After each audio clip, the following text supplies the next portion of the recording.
Brasilinas e brasilinos, fala meus queridos conspiradores da realidade. Essa semana o Titanic bananense bateu oficialmente no iceberg.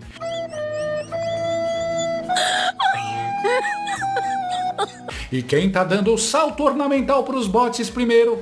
Exatamente, os passageiros da primeira classe da imprensa, os caviaristas de redação, os aristocratas da toga. Esses continuam na ponte do navio, com a mão no volante, olhando para a câmera e dizendo que o gelo no convés é só um estoque para o drink da tarde. Olha só essa cena, porque ela é digna de um Oscar de melhor ator coadjuvante em filme de terror jurídico. O Merval Pereira, o sumo pontífice da Globo, o titã da opinião carioca, o cara que há décadas passa manteiga no pão dos togados. Esse Merval soltou uma frase que eu queria tatuar na testa de cada isentão desse país. Presta atenção. Hoje não é mais um governo que ameaça o Supremo, é o Supremo que ameaça a democracia. Jura, Sherlock? Caraca, hein? Demorou o quê? 6 anos para a excelência da pluma perceber o que qualquer motorista de Uber, qualquer tia do Zap e qualquer vendedor de coxinha já tinha sacado em 2020? Enquanto o brasileiro honesto era preso por causa de meme, enquanto tinha gente exilada no Alabama comendo lasanha congelada do Walmart para não ser presa por atentado ao Estado de Direito, onde estava o Merval? Tocando violino na primeira classe. Ele estava lá, bebendo um conhaque caríssimo com a censura, dizendo: Sinto um leve aroma de autoritarismo, mas deve ser apenas o perfume do progresso. Agora que o iceberg já rasgou o casco de rabo a rabo, agora que o Trump puxou o tapete do Chandemar, agora que a Bolsa de Nova York olha para o STF com a mesma cara de quem viu um rato na cozinha, agora o Merval percebeu. Tradução? O navio inclinou 45 graus.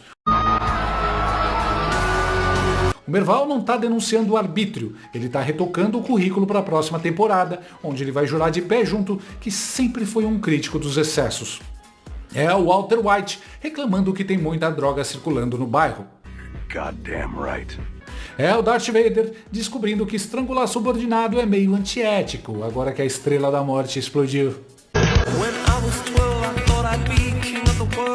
Mas calma, que se tem Globo News, tem lixo pra todo mundo. Não foi só o Merval. No mesmo dia, o sósia do Gonzo, o Octávio Guedes, o homem que personifica o deboche progressista em estúdio, foi pra televisão e soltou uma confissão que deveria ser usada como prova em Haia.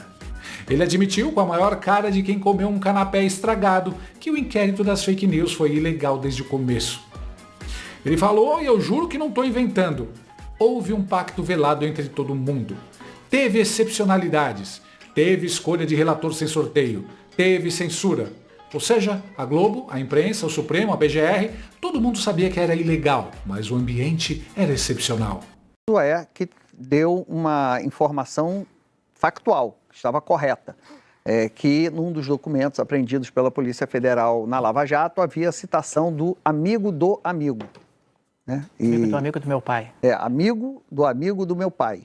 E que seria o Toffoli.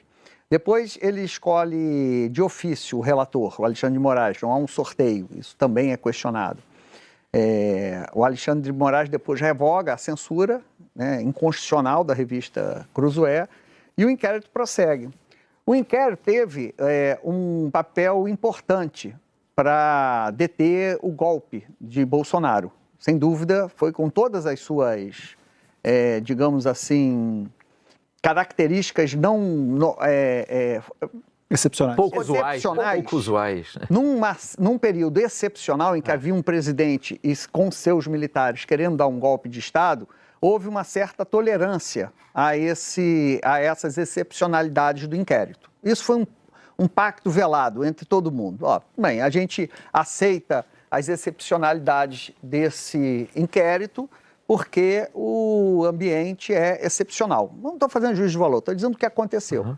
Com a expectativa de que, com a volta da normalidade, esse inquérito fosse extinto, porque já não carece mais, a defesa da democracia não carece mais de medidas excepcionais. E não foi isso que aconteceu, né? O inquérito continua aberto, e agora para qualquer tipo de utilização, inclusive... Pois é, continua crescendo. Continua... O problema não é o tamanho, o problema é o foco.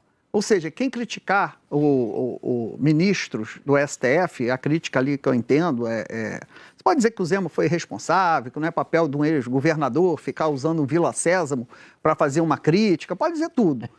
Mas você usar um instrumento como o inquérito das fake news para proteger ministros de crítica, porque assim, se ele está atingido, se o Gilmar se sentiu atingido, se o Toffoli se sentiu atingido, eles são, antes de mais nada, cidadãos. Cidadão recorre ao direito, ao advogado dele.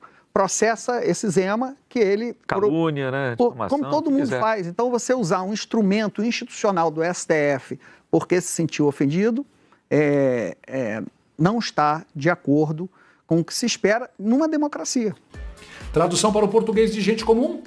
A gente sabia que estava destruindo vidas e rasgando a Constituição, mas a gente achou fofo porque o alvo era o Bolsonaro. Eu tô passada, chocada. Meu Deus. Jesus. Beleza, Guedes? Nota 10 pela sinceridade tardia. Agora que o inimigo da semana não é mais o bojo. Agora que a água tá batendo no bumbum dos amiguinhos. Agora que o Eduardo, o Zema, o Ale Vieira estão na mira. Opa, calma lá, isso aí é grave demais. Imagina você no Titanic, o navio tá afundando, o seu vizinho que passou a viagem toda dizendo que você era um negacionista do iceberg, que o gelo era fake news, está agora do seu lado no convés, roubando o último colete e dizendo: Viu? Eu avisei que esse capitão era doido. Não avisou não, Guedes. Você tocou o violoncelo. Você ajudou a pintar a estampa do iceberg nas paredes do salão de festas e mandou a gente brindar com a água do mar. Tem gente que morreu nessa brincadeira. Tem gente que tirou a própria vida. Tem deputado que dormiu no chão de cela superlotada porque postou um vídeo mal criado. E o Guedes agora descobriu que o inquérito teve irregularidades. Pega leve, Sherlock. Sua lupa deve estar com o grau muito errado. E aí entra a Malu Gaspar, a porta-voz oficial dos bastidores da primeira classe. Ela soltou uma coluna que é basicamente um boletim de ocorrência de chantagem institucional. Ela escreveu que o núcleo duro do STF, os 4 cavaleiros da crepúscula, Chandler Clayson, Gilmar, Toffoli e Flávio Gordino, estão em estado de negação. A Malu Gaspar, no jornal O Globo, traz um pouco aí dos bastidores do Supremo. Aliados, vem o grupo dos ministros, esse núcleo duro que o Thomas fala, Alexandre de Moraes, Gilmar Mendes, em negação aí sobre essa potencial crise da imagem do Supremo. Pois muito bem, esses aliados, eles procuraram ministros do Supremo para alertar que uma ofensiva contra políticos pode ser um tiro no pé. É isso que a gente comentava ainda agora. O ministro Gilmar Mendes fez aquela representação na Procuradoria-Geral da República contra o senador Alessandro Vieira, depois daquele relatório da CPI do crime organizado. O Gilmar, depois disso, pediu ao ministro Alexandre de Moraes para incluir o ex-governador de Minas, o Romeu Zema, no inquérito das fake news. Mas alguns aliados, segundo a Malu apurou aqui na coluna dela, acreditam que essa ofensiva ela vai além do razoável e que ela estaria dando palco justamente para o Alessandro Vieira e para o Zema faturarem eleitoralmente. Ontem, Otávio perguntou se o Gilmar Mendes não é o cabo eleitoral do ex-governador Zema, né? Ou seja, essa crise pode piorar a imagem do Supremo Tribunal Federal. Apesar de tudo isso, ainda de acordo com a apuração da Malu Gaspar, o grupo formado por Gilmar Mendes, Alexandre de Moraes, Dias Toffoli e Flávio Dino parece que está dobrando a aposta aí e que quer mostrar que os políticos têm a perder. Eles podem perder, ou seja, estão bancando a pressão. Os ministros não se mostram preocupados com as pesquisas que indicam uma desconfiança da população em relação ao Supremo e que minimizam os riscos de impeachment. Para esses aliados, eles, segundo a Malu, eles estão aí num estado de negação. Então, corre lá. E mais, estão dobrando a aposta para mostrar aos políticos o que eles têm a perder. Mostrar o que eles têm a perder. Que eufemismo elegante para chantagem, né? Se eu chego para você e falo: Olha, é bom você não me criticar, senão você pode perder o seu passaporte. Eu sou um criminoso. Se um ministro faz isso, chama-se defesa das instituições. O Gilmar representa contra o Alessandro Vieira porque o senador quis investigar ministro. O Gilmar pede para o Xandão botar o Zema no inquérito porque o Zema fez um vídeo tirando sarro. É o inquérito Prime. Você não precisa de crime, basta ter uma opinião que não combine com a lagosta do plenário. É o delivery de inquérito. Pediu, chegou. É tipo ficar preso no elevador com o xerife Xandão. Ninguém te bate, mas você não sai vivo sem entregar a senha do celular e o login do Instagram. E o que o Supremo faz? Dobra a aposta. A Malu escreve que eles dispensam palpites dizendo que sabem o que estão fazendo. Imagina a reunião no gabinete. Excelência, Merval pulou do navio. Abre um inquérito contra o porteiro do prédio dele. Excelência, Otávio Fedes confessou o pacto ilegal. Manda o estagiário bloquear o sinal da Globo News por 48 horas para manter a ordem. Excelência, tem sanção americana chegando. Avisa que daqui a gente não fala inglês, a gente fala poder moderador. Vamos recapitular a Vila do Chaves jurídica dessa semana.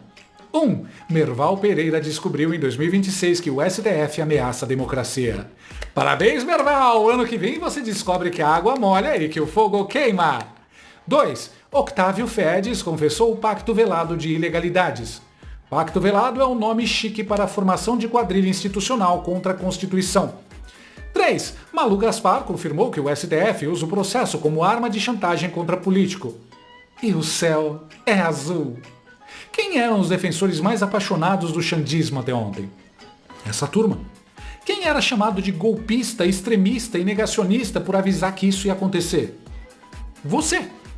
O cara que está assistindo esse vídeo. Mas agora vem o mea culpa elegante.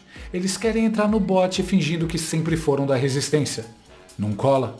Vocês não são vítimas, vocês são coautores. Vocês venderam o ingresso, garantiram que o navio era seguro e ainda riram de quem estava apontando para o iceberg. Amor venceu e o petista ficou. Vou fechar com o seguinte, brasilinas e brasilinos. O Titanic afundou porque o comando ignorou os avisos.